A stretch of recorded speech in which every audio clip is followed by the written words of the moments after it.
Assalamu alaikum wa rahmatullahi wa barakatuh. Alhamdulillah wassalatu wassalamu ala rasulillah Muhammad bin Abdullah sallallahu alayhi wa ala alihi wa sahbihi wa sallam.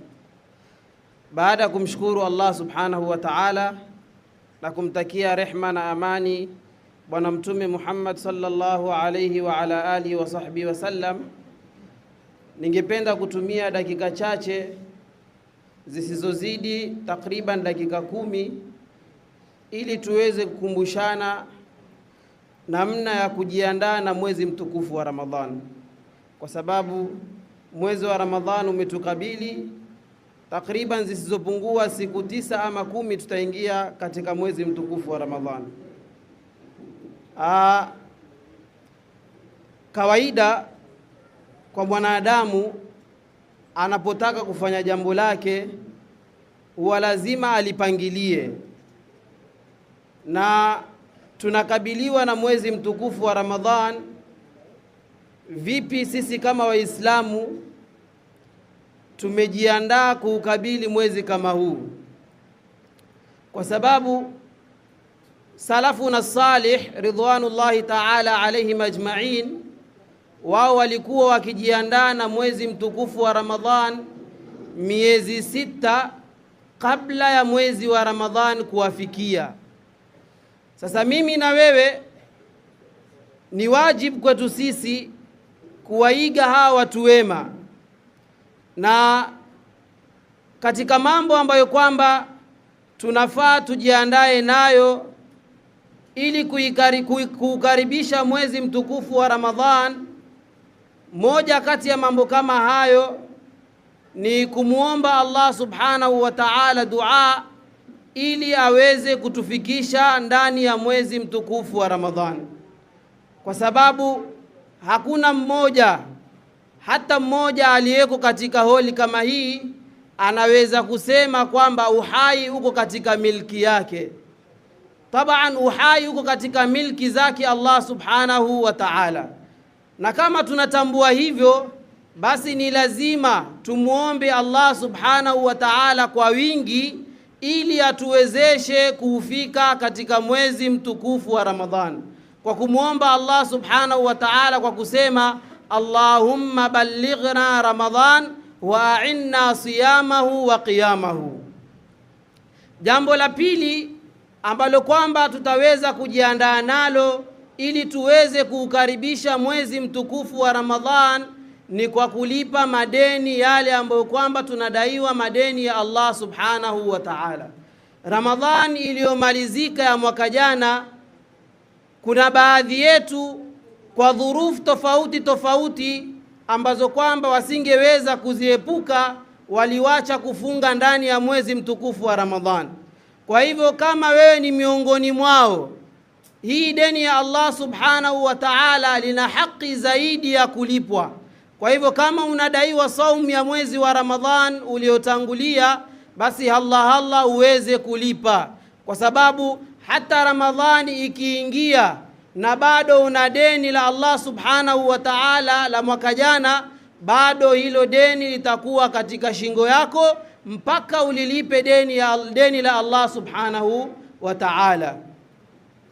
Jambo la tatu ambalo kwamba tutaweza kujiandaa nalo ili kuweza kuukaribisha mwezi mtukufu wa Ramadhan ni kuweza kufanya taubatan nasuha kabla ya kuingiliwa na mwezi wa Ramadhan, kwa sababu Ramadhan sote tunajua ukiingia mwezi mtukufu wa Ramadhan sote hujizuia na kufanya maasi tofauti, lakini mwezi wa Ramadhan unapomalizika tu, kuna watu upanga mambo yao machafu chungu nzima kwenda kuyafanya baada ya mwezi mtukufu wa Ramadhan.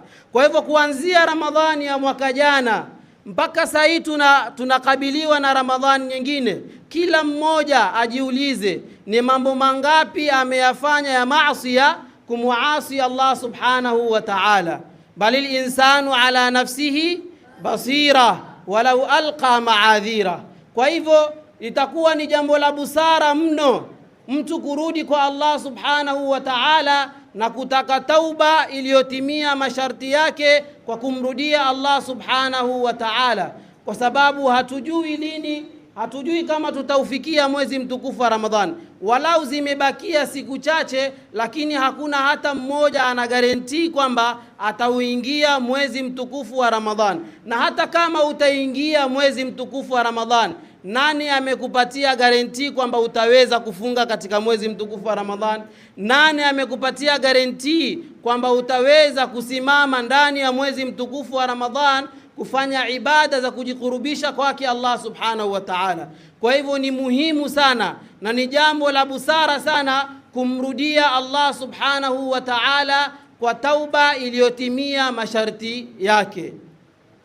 Jambo lingine ambalo kwamba tunaweza kulifanya ili tuweze kuukaribisha mwezi mtukufu wa Ramadhan ni kuweza kuwa na plan, kuweza kupanga khutta ya mwezi kamili mtukufu wa Ramadhan, kuanzia siku ya kwanza ya mwezi mtukufu wa Ramadhan hadi siku ya 29 ama siku ya 30. Huwezi kuingia ndani ya mwezi mtukufu wa Ramadhan kama hujajipanga unaenda kufanya nini ndani ya mwezi mtukufu wa Ramadhan. Ndio maana ikiwa hutokuwa na plan unaenda kufanya nini ndani ya mwezi mtukufu wa Ramadhan, ni pale utaona unaingia kwa force kali katika mwezi mtukufu wa Ramadhan, kisha ikifika 10 la kwanza kumalizika unaanza kuona ile force inarudi chini. Unajiuliza ni kwa nini? Kumbe ilikuwa hauna maandalizi, haujajipanga uende ufanye nini ndani ya mwezi mtukufu wa Ramadhan. Kwa hivyo tufanyeni ni watu wenye kuwa na plan, tuweke plan nini tunaenda kufanya katika mwezi mtukufu wa Ramadhan kuanzia siku ya kwanza mpaka siku ya mwisho, ndiposa tusiwe miongoni mwa wale watu ambao kwamba watapata hasara, kwa sababu miongoni mwa watu huenda wakaingiliwa na mwezi mtukufu wa Ramadhan, lakini wasiwe miongoni mwa wale ambao kwamba wamewachwa huru na moto, ama wale ambao kwamba wameandikiwa janna ya Allah subhanahu wa ta'ala. Kwa hivyo enyi vipenzi wa Allah subhanahu wa ta'ala, ukitaka usiwe miongoni mwa watu watakaopata hasara katika mwezi mtukufu wa Ramadhan, tujibidiishe kuweka plan. Kuna baadhi ya watu sahihi wanajiandaa na Ramadhani kwa kununua vyakula tofauti. Haya si malengo ya mwezi mtukufu wa Ramadhan. Malengo ya Ramadhan ni kwenda kumshughulikia, kunyenyekea kwake Allah subhanahu wa ta'ala na kumtumikia Allah subhanahu wa ta'ala. Lakini tabaan wengi wetu wanaangalia kuanzia Ramadhani ya kwanza nitapika chakula gani mpaka Ramadhani ya mwisho. Mtu Ramadhani ikimalizika amepika vyakula tofauti takriban vyakula 30 ama 29. Ndugu zangu Waislamu, haya sio malengo ya kuingia katika mwezi mtukufu wa Ramadhan. Na katika maandalizi mengine ambayo kwamba tunafaa tuyafanye kabla ya kuingiliwa na mwezi mtukufu wa Ramadhan ni taqlilu taam, kupunguza kula. Ndugu zangu Waislamu, kuna baadhi ya watu kuanzia Ramadhani malizike ya mwaka jana hajawahi kufunga hata siku moja, walau saumu ya sunna hajawahi kufunga. Yeye ni kula kuanzia mwanzo mpaka mwisho. Ndiposa utaona Ramadhani inapoingia anaanza kuhuzunika kuanzia siku ya kwanza mpaka ya mwisho, yuaona kana kwamba yuaonewa yeye. Kwa nini? Kwa sababu amezoea kula, yeye hakujizoesha kufunga miezi ya nyuma iliyopita. Na kukulingana na hadithi za Bwana Mtume sallallahu alaihi wasallam, Aisha akisimulia kwamba Mtume alikuwa akijiandaa na mwezi mtukufu wa Ramadhan, na maandalizi yake mojawapo ni alikuwa akifunga, na Mtume alikuwa akifunga sana katika mwezi wa Shaaban kuliko miezi mingine yote. Kwa hivyo ndugu zangu Waislamu, tuwe ni wenye kujiandaa na mwezi mtukufu wa Ramadhan kwa maandalizi yaliyokuwa sahihi, ili tusiwe ni wenye kupata hasara mwezi wa Ramadhan utakapotuingililia. Kwa haya machache ningependa kukomea hapa. Wassalamu alaikum wa rahmatullahi wa barakatuh.